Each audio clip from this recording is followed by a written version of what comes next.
Hi everyone, welcome to day 25 of Plan with Me 2025 series. आप 25th day तक पहुंच गए हैं प्लानिंग के। ये बहुत ही अच्छी बात है। That means you are so committed to make your 2025 so good and so much better than all the years that have gone by. आज हमारा हॉबीज की प्लानिंग का आखिरी दिन है। तो आज हम किस बारे में बात करने वाले हैं? प्लानिंग वगैरह तो हम सब कर ही चुके हैं।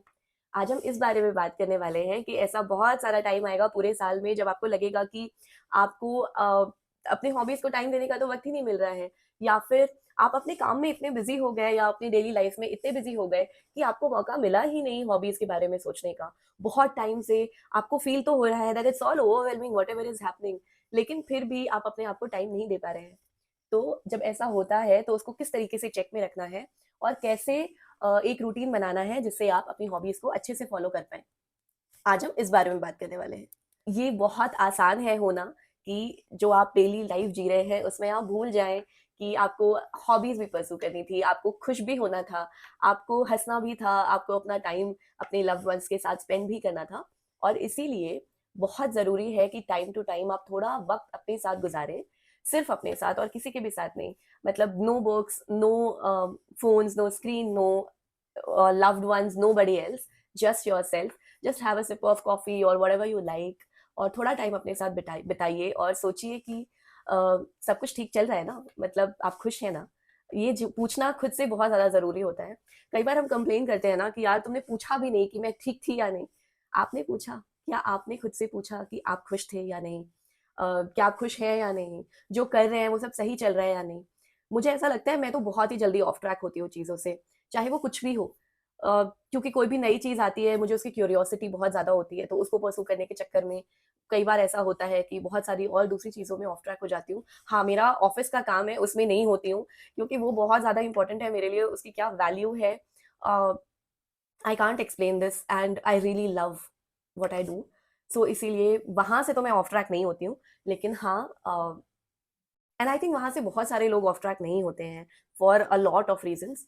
लेकिन हाँ, ऐसा अपनी हॉबीज़ को कभी कम टाइम दिया, अपने फ्रेंड्स को, अपने फैमिली को, यही दो चीज़ें होती हैं जो सबसे ज़्यादा इग्नोर होती हैं या सबसे जल्दी ऑफ ट्रैक होती हैं। खुद को कम टाइम दिया, अपनी हेल्थ ऑफ ट्रैक हो जाती है। तो इसलिए बहुत ज़्यादा ज़रूरी है कि थोड़ा सा टाइम आप अपने साथ स्पेंड करें और ये समझने की कोशिश करें और ये सवाल खुद से पूछें कि क्या मैं खुश हूँ? ऐसा क्या है जो मैं कर सकती हूँ अभी इस मोमेंट में खुश होने के लिए? और मोस्ट ऑफ द टाइम्स वो कोई बहुत बड़ी चीज़ नहीं होती, वो कोई छोटी सी चीज़ होती है। अ, मैं पर्सनली ये करती हूँ कि जब भी मुझे ऐसा फील होता है कि अभी बस बहुत हो रहा है, अभी कुछ ज़्यादा ही ओवरवेलमिंग हो गए हैं पिछले कुछ दिन मेरे लिए, तो मैं एक छोटी सी छुट्टी लेती हूँ या फिर एक वीकेंड डिसाइड करती हूँ और उस दिन पूरा का पूरा दिन सिर्फ अपने साथ स्पेंड करती हूँ। या तो कोई बुक पढ़ती हूँ, या अगर वो भी पढ़ने का मन नहीं है और माइंड इतना ज़्यादा ब्लॉक्ड है कि मुझे लग रहा है मैं कोई बुक भी नहीं पढ़ पाऊंगी, तो फिर मैं एक कैनवस लेती हूँ और बस कलर फेंकने लगती हूँ इधर उधर और पेंट करती हूँ या फिर स्केच करती हूँ, या फिर कहीं घूमने निकल जाती हूँ बैक पैकिंग। मतलब किसी के साथ नहीं, just on a solo trip, and that helps me to get back to my track. तो आप सोच करके रखिए कि वो आपके लिए ऐसी कौन सी चीज़ है जो आपको ट्रैक पे रख सकती है। दूसरी बात ये कि हॉबीज को आप हैबिट ट्रैकिंग की तरह तो ट्रैक नहीं कर सकते। मतलब यहाँ आपके पास एक गोल है कि हाँ, मुझे अपने हॉबी वाइज ये चीज़ें अचीव करनी है, या लेकिन ऐसा कोई एक फिक्स टाइमलाइन नहीं है कि इतने दिन में मुझे ये खत्म करना ही है, क्योंकि आप फोर्स नहीं कर सकते खुद को। तो इसीलिए हैबिट ट्रैकिंग की तरह कभी भी अपनी हॉबीज को ट्रैक मत करिएगा, लेकिन फिर भी हर कुछ दिन के इंटरवल पे एक बार खुद से ये सवाल पूछिएगा जरूर कि क्या आप अपना टाइम अपनी हॉबीज को दे रहे हैं या नहीं। जो हॉबीज आप आज तक परस्यू करते आ रहे हैं, या फिर जो नई हॉबीज आपको डेवलप करनी है, उसको आप टाइम एफर्ट्स दे रहे हैं या नहीं। अगर आपका हर बात में जवाब ये है कि यार मुझे टाइम नहीं मिलता, तो it is good time to sit with yourself and think about it कि आपको टाइम नहीं मिलता या आप टाइम निकाल नहीं रहे हैं।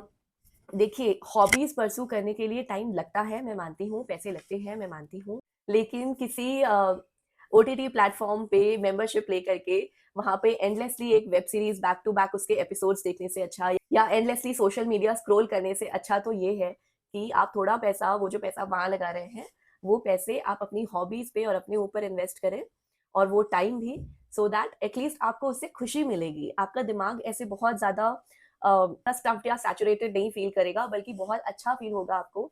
बहुत खुश हो जाता है दिमाग जब हम अपनी हॉबीज परसू करते हैं।